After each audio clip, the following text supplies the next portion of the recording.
Hello, you all. Welcome to the Green and Gray Show. What's up, y'all? For episode number 8. In today's episode, we'll be talking about how to heal broken trust amongst friends, your significant other, or even family. Yes, and that's one of the biggest things that it is in life, to try to regain their trust back from someone once they has lost it from you. Yeah. So yeah, we'll be dealing with that today. Yes. But of course, we're going to always touch on our current events. Yes, and our current events today starts with, in the USA, corona cases has built up to 5 million. Oh, dang. I did not know that. And it's been 1,000 deaths per day in the last 16 days. In the USA. I'm speechless with that. So, like I said, we got to once again take this corona thing real serious, you know. It's an ongoing virus. It don't seem like it's going anywhere right now, so. It's not going anywhere. You know, Gray. And then, like I say, with the stuff, the numbers that you just presented to me or presented to us, you know, this week for us, for Claiborne County, we started school this week as far as the teachers going back. And I know your babies went back in Jefferson County this week. So this, you know, with the stuff that you just said, it's really just, it's scary. And it's just, I just don't know what to make of it. As far as, you know, people who are in charge of us, you know, as far as the... Well, like I said, you know, you sound you stuck right there, but I was, because the people who are in charge of, you know, all this movement and all this action that's going on in our communities, like, what are y'all not seeing all these statistics and these numbers? Like, what's really going on? That just goes to show you, you know, America doesn't give a dog about the human race, you know. It's all about that dollar bill. It really is. It's all about getting businesses back going so people can continue to make more money, you know. And it only goes for the rich people, you know. They're not thinking about the poor people. People who actually get up and go to work every day and try to, you know, make an honest living for their families and everything. But people who making millions of dollars, you know. And it just seems like our babies too, girl, you know, they're guinea pigs for the ones who they're actually going to traditional. They let these kids go back to school. Like, it's like they're just trying to see what's going to happen. Like, we're going to put like a lab rat. We're going to see what's going to happen to them. It's just, it's sad, man. Yeah, it really is. You know, those numbers was shocking. You know, once I received those numbers this morning, I was like, whoa, you know. And they want school to start back, and they trying to start the well, they already started the basketball season up in the NBA. I've heard. And now they talking about getting the NFL going, which is the football season, you know. So I don't know about it. Like I said, I don't agree with all this movement until everything die down or whatever, you know. But I'm not in charge, so you know. I'm just gonna be the one to pray about it and hope everything be better. Another thing I want to share with you all out there. This lady and her son, she have a 3-year-old son, and he's suffering from the symptoms of the sickness of autism. So they was on one American airline planes or whatever, and they got escorted off the plane because the little boy refused to wear his mask because he don't like being closed in like that. So he's 3 years old, right? So he doesn't quite understand about the coronavirus. But American Airlines, due to their policy for the coronavirus, they escorted them people off the airplane, you know. So at least we know somebody's taking it serious, you know? Right. Like the government should be doing, you know. The president. But we're not gonna really get into that, girl. We're gonna go ahead and get into what we said the topic was gonna be. But that was a very, I mean, I love the fact that, you know, you keep bringing it up. But I don't go into our topic of the day, you know. All right. So like I said, we're going to talk about trying to heal, you know, just basically either dealing or healing with broken trust, you know, trying to just the aftermath of it. And Gray and I, we want to discuss with you all our experiences with, you know, a person breaking our trust, you know. So did you want to go first, Gray? You can go ahead and elaborate, you know. You know me, I'm going to come clean it up for you. Okay. All right. Well, I would say it was this friend that I had. You know, I considered her at that time a best friend, and it wasn't to my knowledge that she had invited my then boyfriend to her house. Right. Yes. So I had called him. I said, you know, what you got going on? You know, he would say, oh, I'm over here, you know, washing, you know, such and such car. I was like, washing her car? Excuse you? Like, as many times I've asked you to wash my car, and you can't do, you know, you can't do that for me, but you're over there washing her car? It ain't nothing like that. It ain't nothing like that. So at that time, him and her, they both broke my trust, you know. Right. Like, dang, like, okay. And I felt kind of slick, you know, attacked by the both of them. Like, hold up, you supposed to be my man and you supposed to be my friend. So what's really going on, Yeah. you know? Yeah, what's going on? And at that time, Gray, I was young, and I didn't really address her like I should have.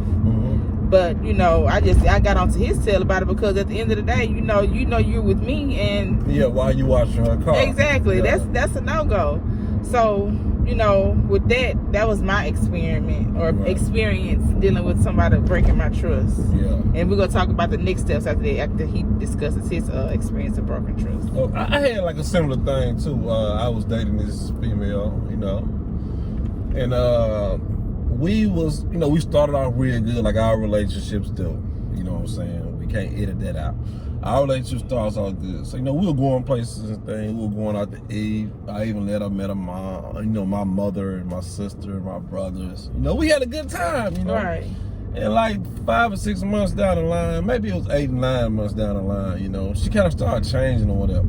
So when she started changing, so did I. You know what I'm saying? 'Cause I'm no fool by judgment. You know, I got experience on this thing, you know, so she started changing. So when she started changing, I started changing. I started doing things different as she started doing things different. You know what I'm saying? So she questioned me one day about, you know, what's going on with you? You know, you acting real different. I said, so are you, baby. You acting real different. So I'm only going to feed you what you feed me. True, you know? righteous. You feed me potato chips, I'm not going to feed you no lobster. Aye. You getting in the roughest bag of potato chips. So anyway, come to find out, make a long story short, you know, we're not going to bore you all. We both had started back dating the same person that we started dating before we started dating each other, you know. So y'all both went back to y'all exes? Yeah. Okay. You know. But she started doing it first, you know what I'm saying? Because after I put all the things together, I was like, okay, let me just do this here, you know. Because my ex, she was already kind of picking at me or whatever. She like, well, you know what I'm saying? You know, I think we can make something happen. I think we can change things a little bit better than the way we were. Right. So, you know, we started like conversating, then it led back up to us back dating again.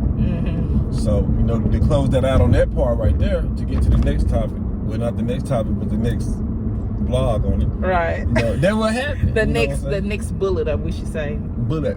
Yeah. So basically the next thing we were just saying, how to basically forgive and forget, you know. Basically moving on, because if you want to still be in have a relationship with that person, like I say, friend or family member, you know, you just basically got to accept what happened, and it's up to you if you're gonna move on or not.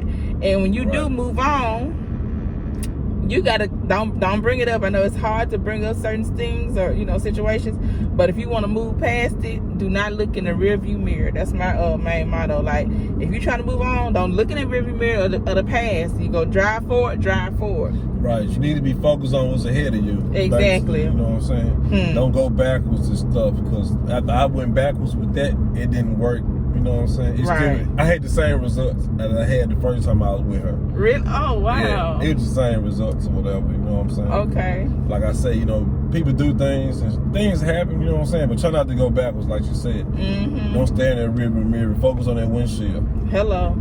Yeah. So, but like I said, due to the fact that I was young at that time, Gray, I would say that I would have definitely addressed her. I would have addressed both parties basically, and just move. You know, just try to move forward. But I feel like in order for to actually go past that situation, you got to be consistent and persistent on the other person's feelings, you know. Right. Even though you feel like, oh, it wasn't nothing like that, it's not anything like that, just be mindful of the person on how they're feeling, because you know, you don't know what they're you know, you just don't know how people take certain situations.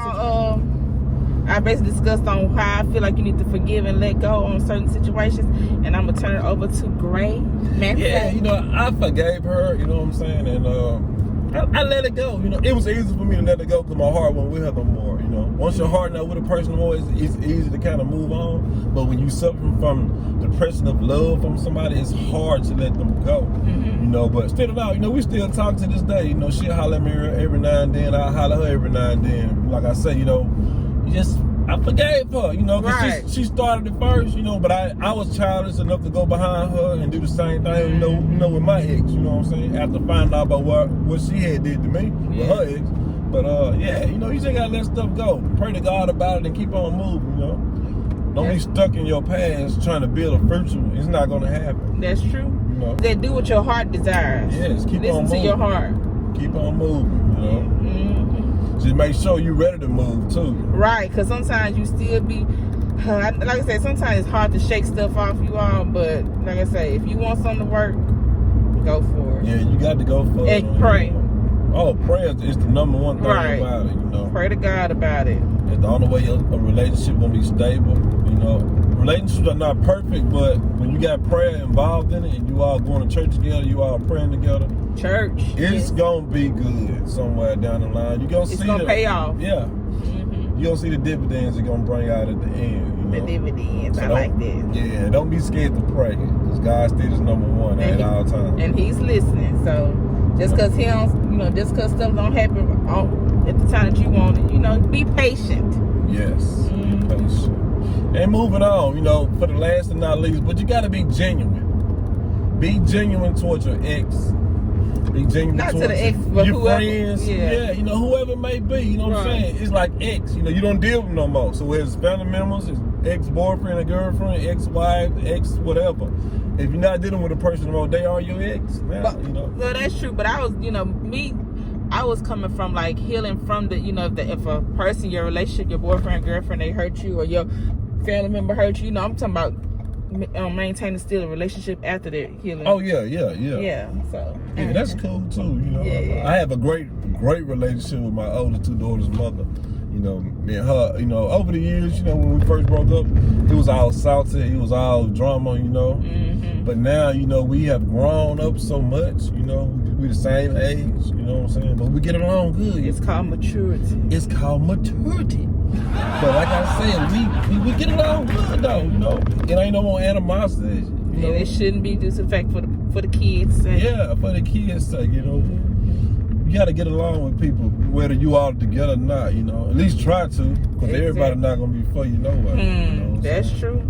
A lot of people just don't like you because y'all not cool no more. Right. And that's sad, Yeah, a lot of people don't like you. But my thing is this, if you showing me your colors after we not cool no more, I just feel like you wasn't genuine from the beginning. Yeah, that's how you read the word deep down inside. That's how you felt about me. Yeah.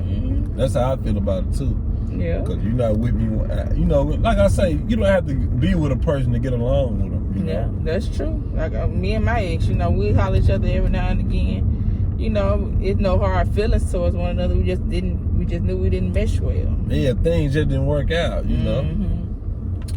So y'all, I hope that you all gathered in or took in or soaked in what we said as far as, trying to heal trust from a broken relationship, whatever type of relationship it is. Like I say, just put God first and y'all will be okay.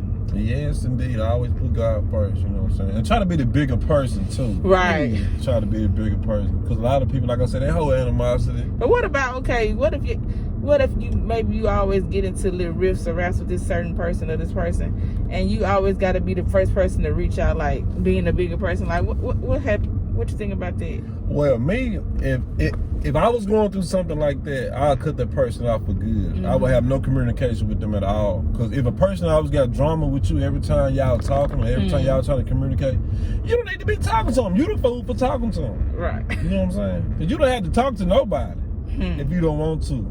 That's so true. If they got a drama problem towards you or some mess, you need to be talking to them. And don't be out there talking about them towards other people, because they're going to run back and tell them. Oh, yeah.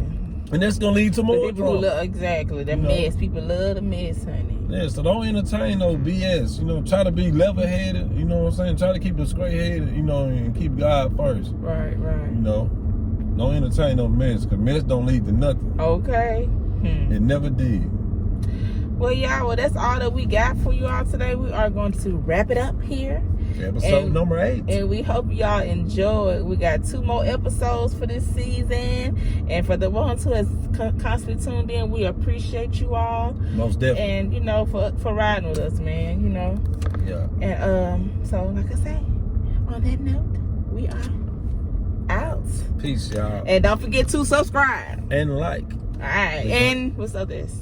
The Green and Gray Show. So what's the other S? What? Like and subscribe. Share. Share.